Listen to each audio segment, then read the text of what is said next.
Hi everybody, welcome back.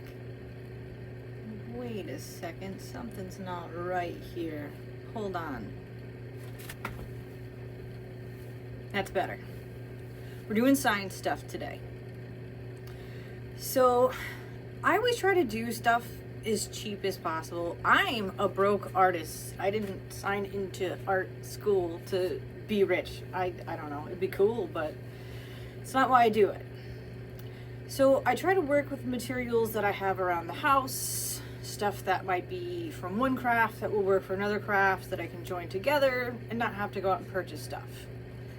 As a lot of you guys might know, I don't post a lot of it on YouTube because it's horror gore and I don't think YouTube's gonna like that very much. But I do make like haunted house horror gore props, and I go through buckets and buckets of red colorings. It sounds like a scene from Kill Bill. You know, I'm not wrong for feeling like I'm a little proud to say that, but it's fine. Whether it's coloring latex or coloring Mod Podge, my buckets are stained red. There's blood on my hands! I don't know, whatever, it's fine. Or actually, I think you can see I shared a little bit of this in my last video of my meaty looking dress I've been building. There's a lot more work on that, so just ignore it. Just know where to put it. So I wanted to do an experiment. Anyways, back to the experiment. Back to science. Back to why we're in Science Jamie jacket.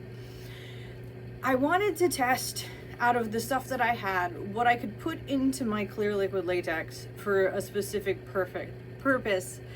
And how it would not only show the colorant and how the translucently would, behave, or if it's gonna like curdle the latex and make it like chunky and gross, because that's a thing. I wanted to see out of what I had what was gonna do what for what I needed it to do, and I also needed to figure out what is gonna happen when I go to clear coat it.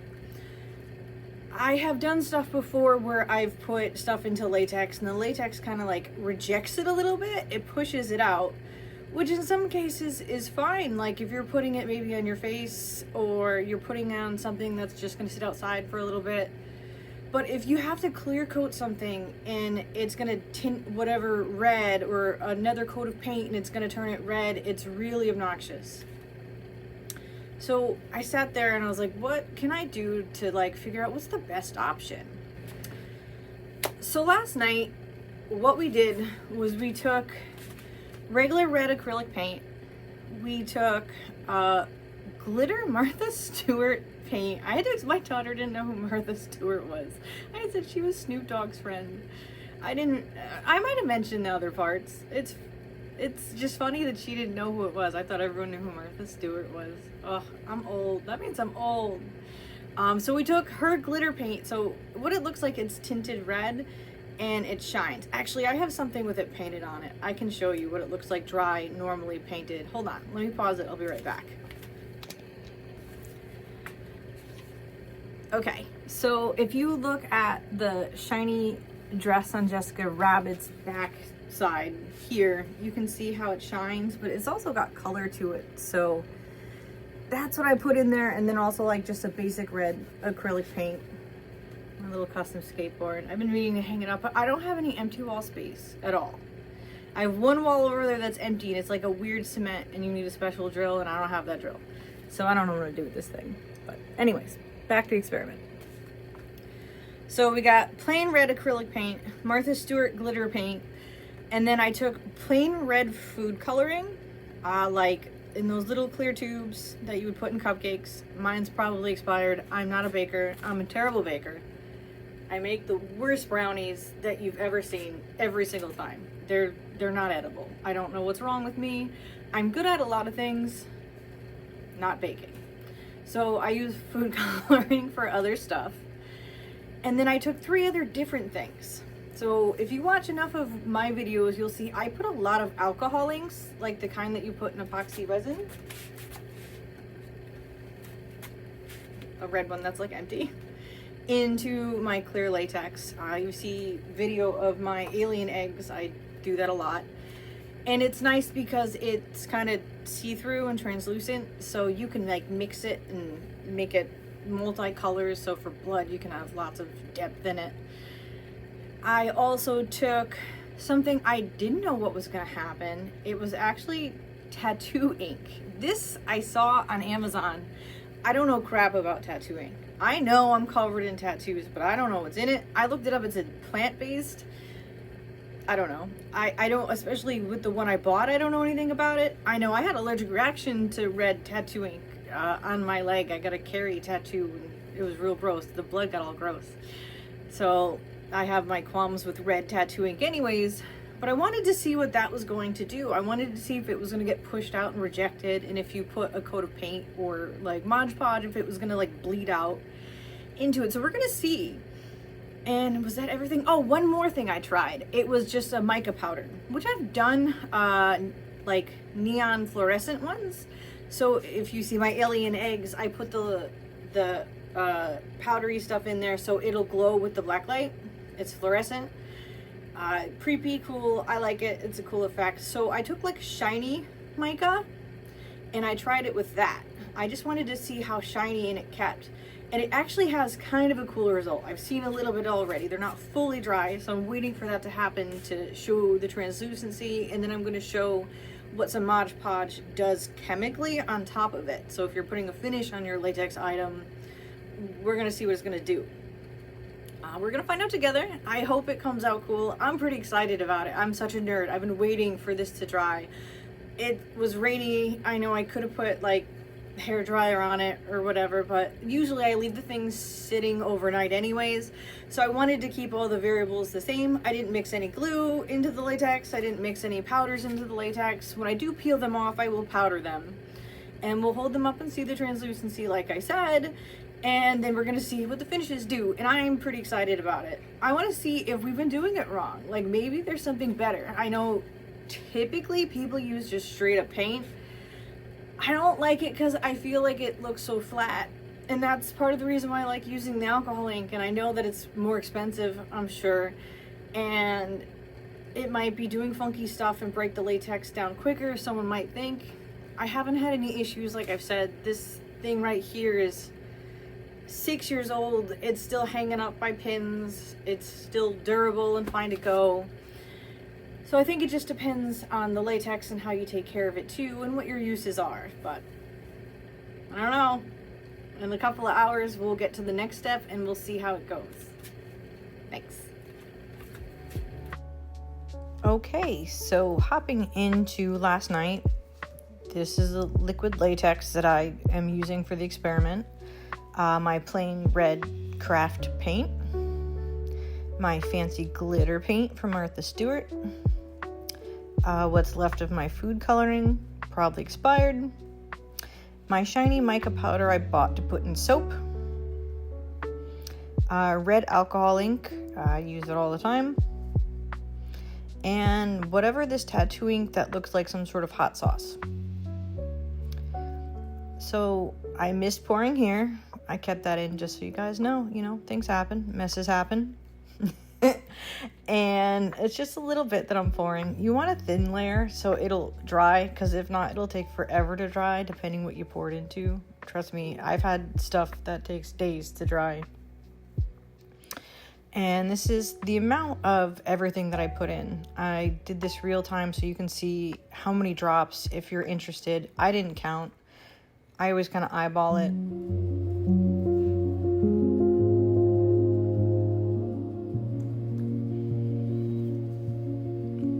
Usually with the alcohol ink, it takes a good amount to get it to color. What I learned, the tattoo ink, it does not take a lot. That stuff is very opaque. And I actually found out this morning, kind of on accident, that the tattoo ink glows under a black light. I took the flashlight that I have for UV resin and it was glowing. So that could be a cool, interesting effect, just to think about. After adding everything, I was afraid we were going to forget, so I had my daughter label all the cups, and then we actually label the tray after, so we can each check in and see how they're curing over time. and not mix everything up, because I feel like that's something I would totally do. So we went super science official as we do here. So I hope you appreciate that. And here's some cool footage of me mixing it. What I tried to do while mixing was like rub it up against the cup like you would with epoxy. And I don't know, like, you know, like when people drink wine, they like do the trace or whatever. I think that's what it's called. I'm not fancy like that, but I was also trying to do that too.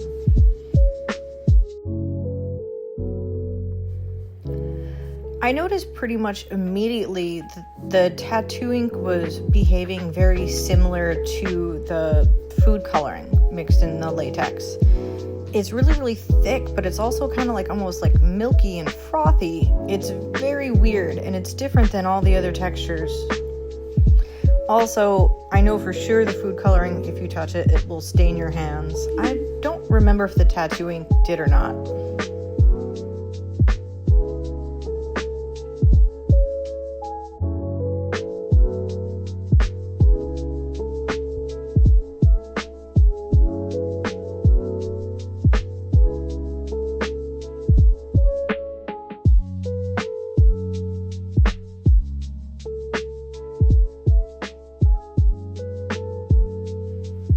And you can see here the food coloring. Like I said, it's a lot like the tattoo ink. It's like kind of frothy and weird. And this is what I believe is getting pushed out and rejected by the latex, but we're gonna get a confirmation of that today. The glitter paint doesn't show up a ton, but it actually does, spoiler alert, when it dries. I think it can do some cool stuff depending on what you needed it for. Not everything with latex has to be bloody and gory. It's just a lot of what I make. I have something I can use this test on later downstairs, so this will all go to good use.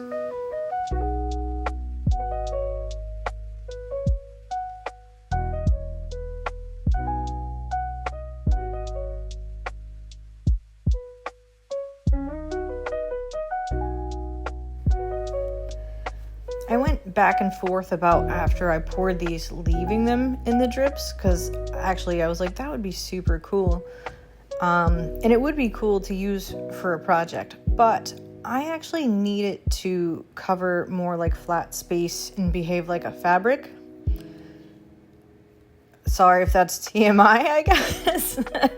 So I end up taking a popsicle stick and my fingers off camera and spreading it out. I like to leave it with thin parts so it gets like stringy looking holes. Again, sorry if that's too much information, but you will see me spread this around. And actually I had to mix the mica a little bit with my finger because it was like clumpy and it had chunks that needed to be mixed in better. I'm not positive, but I actually think that's the chunk there that I had to mix around. I just rubbed it around with my finger, spreading it thin.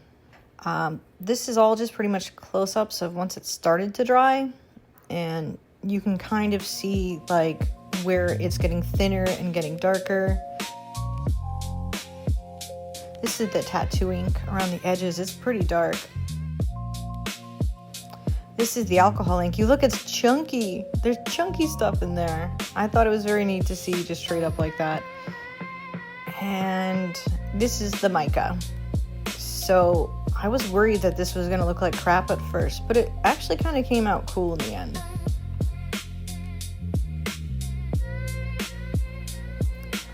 We're about 90% dry. I set these trays up in the same position as they were yesterday. This is the alcohol ink called Chunky. And this is the mica powder. You can see it. It's got some shine to it. I think if you were going to do something like an oil spill, you could get a cool result. And on top of that tray was the tattoo ink. Here we have the paint first and then the glitter paint. They mix together a little bit. And this is the food coloring. It's unsettling. It's kind of neat to see close up where stuff did stuff. I don't even know how to explain what scientifically happened here, but I do like seeing the results compared to each other. I have a little bit more drying time and then we'll get to the next part.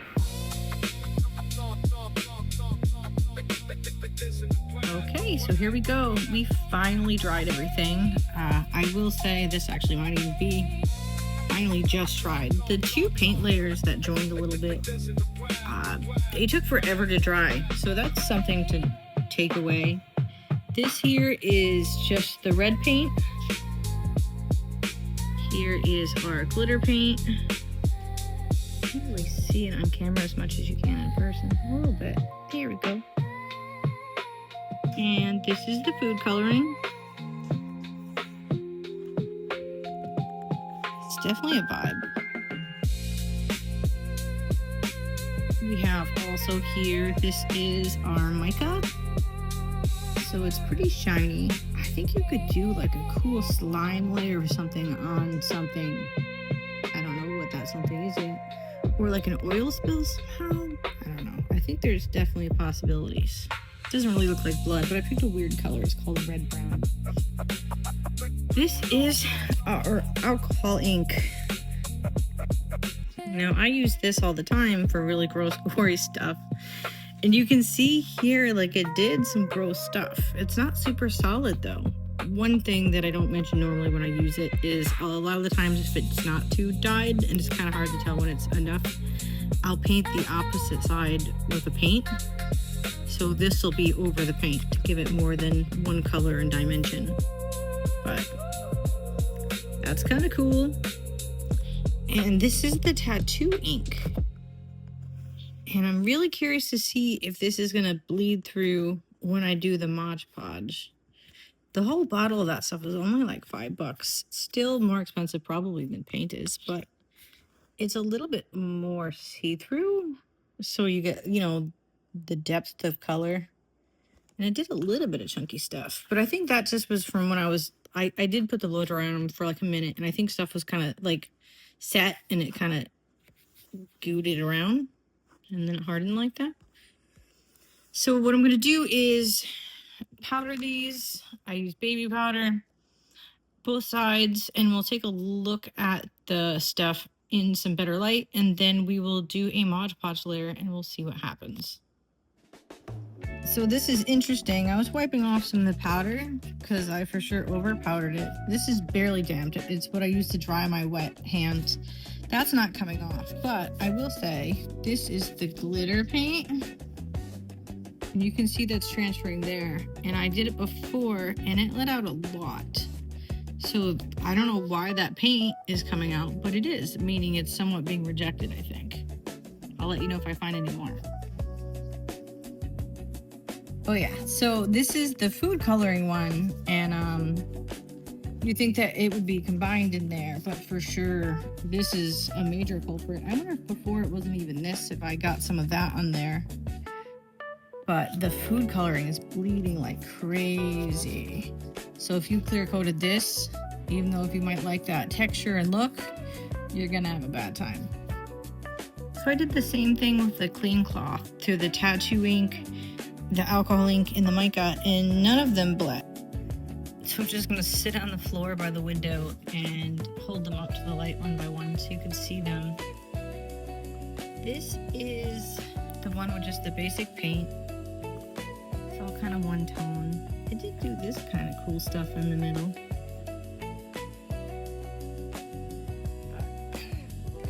It's translucent, it's got some chunky bits. This is our glitter paint. I did go back in with a wet cloth again, and this thing for sure is bleeding. There is like stuff coming off. I think we'll see more happen when we do the Mod Podge layer. That's kind of a cool effect. I don't know why. It's giving bacon with sparkles. Sparkly bacon. Here is our problem child. This was the food coloring. So on a whole, it looks pretty cool down here, like the color and stuff, but it bled so bad with just water. You would certainly not be able to paint or clear coat on this, but I already knew that. But I wanted to share with you what it looks like. That's pretty cool though. All right, tray 2. This is our tattoo ink. So it is very opaque. I don't think I remember putting that much in there. I guess I learned that tattoo ink is fake. It didn't bleed when I cleaned it. Ooh, it's a little bit see-through. You can see the clouds through. I think if you spread it thinner, because this was a little bit thick, you could probably get something cool, but there's not a lot of tonal difference. This is like my Old Faithful. It's interesting to see it compared to other stuff with the alcohol ink and its chunky bits. I mean, that's disturbingly gross. I could probably make good vomit and stuff out of this too. Oh, the possibilities.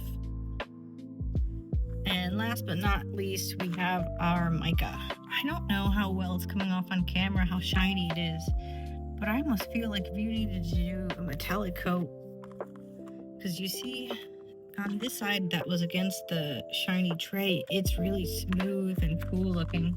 You could probably do some cool cosplay stuff with that too. I can hear my cat out there causing a ruckus, but with the last one, let's get through it. This is cool looking though. Pretty cool. Not super opaque, but I didn't use very much of it.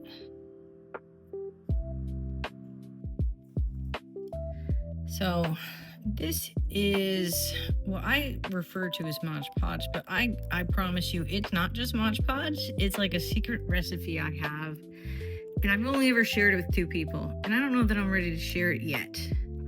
But it's one of the things that helps me do my effects that I do with like the realism in the skin. So what we're looking for is to see if this stuff bleeds on top of it. Now I know for a fact that food coloring right here is going to, so I'm not going to do that one till last.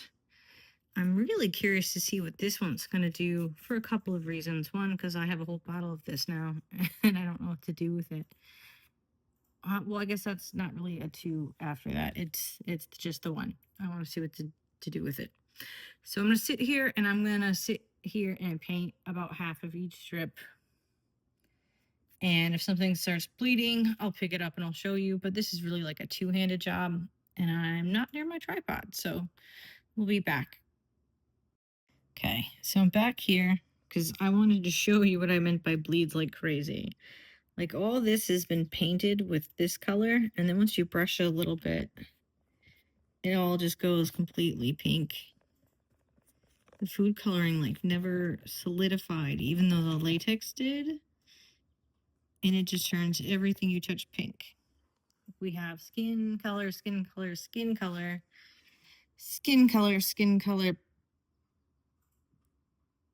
I don't even have words. Some kind of meat. Okay, so we're at the final part of our experiment. This one is the one with the red acrylic paint mixed in. I put it against the white so maybe you can see it pop a little bit more. Our Mod Podge layer has dried. This isn't where I would be ending it if I was using this for an effects piece, but this is about halfway through and it's still showing us how this stuff's going to perform. I just think we got some neat results.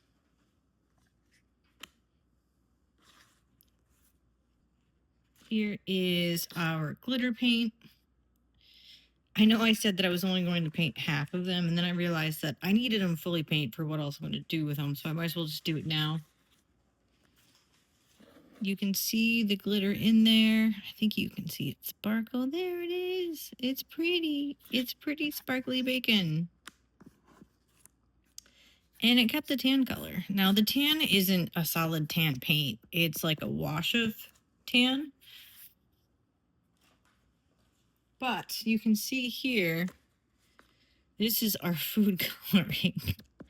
So I knew that it was going to do this. What's crazy is you could seal this with spray paint and then try to Mod Podge over it again, and it'll keep bleeding onto whatever it touches. It's very weird. I wouldn't recommend doing it for anything that's going to need to exist more than like a one-time use, and I would be afraid that it's going to bleed onto whatever you're using. I mean, I do think that this is pretty cool looking, but you can't seal it for durability whatsoever.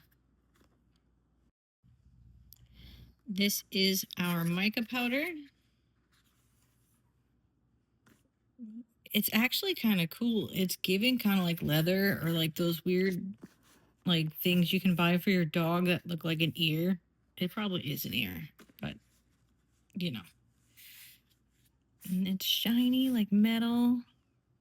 It's giving copper realness. It's pretty cool. I think I might have to experiment with this some more. This is our second to last one. This is our alcohol ink. Like I said, I would do some more work on this in a different way. There's more layers into what I usually do. But I do think you can see kind of my tried and true base here, where you see the different thicknesses and the layers, and how if you keep building that up, how you can get a really, really cool effect. What I would do is, instead of going into the tan color, I would have done just solid red paint and then get into the tan stuff. And here is our latex mixed with tattoo ink. It's very funky. It's very red still. I wonder if you can mix this with other stuff to make it deeper shades of red. My hands are super dry. I've had to wash them 10,000 times, so they're crusty. One thing I wanted to show out of everything, this seems to glow a little bit in the black light. A little bright in here. But that is something to think about if you're building for like a haunted house. You could use this. Or I wonder if you could just use a tiny drop of this, mix in with other stuff to make it more solid. But it does hold the Mod Podge and it didn't bleed. So this is the end of our experiment. I hope you like watching what we do. Thank you. You know, click a like button, subscribe, do those things. You can follow me, JD Studio and Props on TikTok and JD Studio and Props on Instagram. Yep.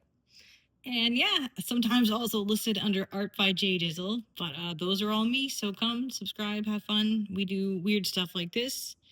I hope you enjoy, and let me know if you use any of these techniques. Bye, YouTube.